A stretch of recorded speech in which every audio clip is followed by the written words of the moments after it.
nga yung nakakalungkot eh. Hindi, ito nga yung nakakatawa. Hindi nga nila alam kung anong MOA signing pala yung pinag.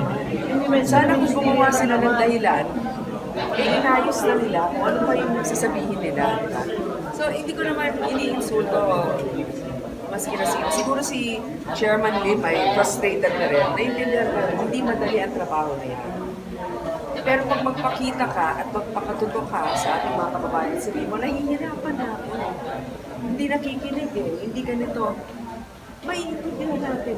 Iba yung ating Pangulo, gano'n ang sinasabi. Ang gulo eh. Diba? Pero sabihin mo, wag yung hahanap ng dahilan na hindi naman kapanipaniwala.